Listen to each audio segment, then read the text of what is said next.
Hi, everybody. My name is Inon Zur, and I am a game composer. I think I'm mostly known from my scores to the Fallout series, but as well the Dragon Age series, Prince of Persia series, Crisis, and many more. There's definitely a lot to come, including the exciting new title, Starfield. And today we've chosen for you 3 tracks from Fallout 4, which I am specifically fond of.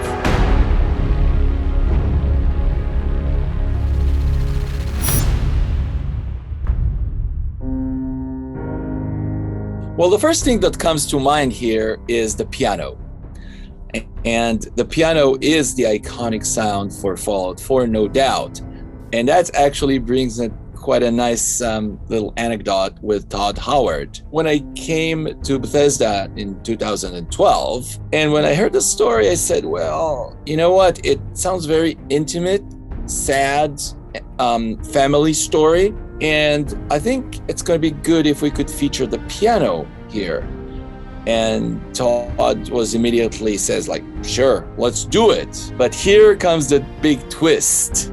I came home very excited, and I have like a nice grand piano in my living room, and I set up the recording, and I'm recording it, and I'm sending it to Todd, and then he says, "No, this is not what I want to hear.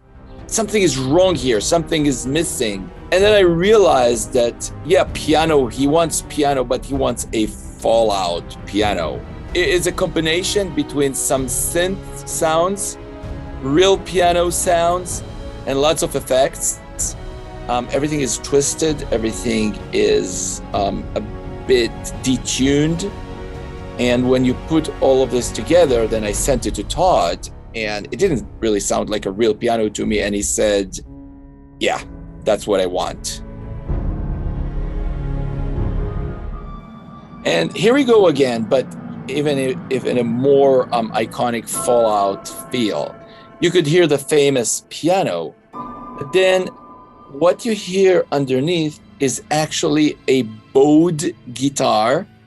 And I didn't try to make it beautiful by any means. Remember, reality is harsh. And also I really like the contrast between the smooth sounding of the piano and the very edgy sound of the bowed guitar.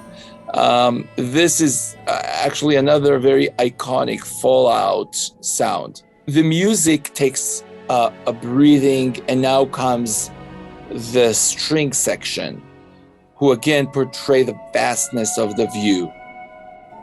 But you could hear, again, I'm all the time playing in between the big orchestra and the solo weird instruments that is playing with it. And again, Fallout, it's all about the contrasts.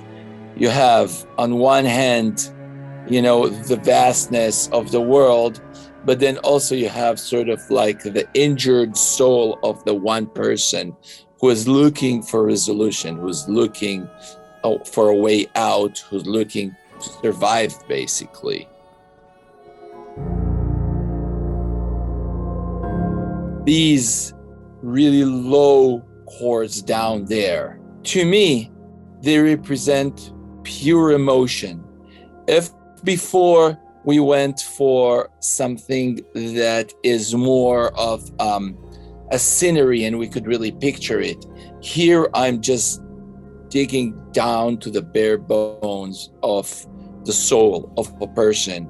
The simplicity of it is what really makes it sort of like the song of the soul of a person who emerges from the vault. And now comes a very different part, just about to enter. The instrument that you hear now is an alien pipe, which is more representing our Commonwealth, where we are. And it was very, very important for us to tell the story of the Commonwealth. So the alien pipe, it's originated in Ireland, actually, but we brought him here to play for us in order to portray this sort of like almost ancient feel of where we are. And again, one of the unique thing about the Fallout score is we're combining the traditional orchestral sound with the weird ethnic, non-traditional instruments. You could hear it everywhere. I think that the most important thing of the experience after they finish the game is that even if a little way, it changed them. It changed a little bit the way they look at the world. It changed a little bit how they look at gaming. It changed a little bit how they look at music. Like we see a great movie and we come out after it, and then the experience that it planted in us definitely is something that will remain with us and will influence the way we see art. And this is my definitely wish is that this game and this score will do this thing to the player. And if it is, I am fully rewarded.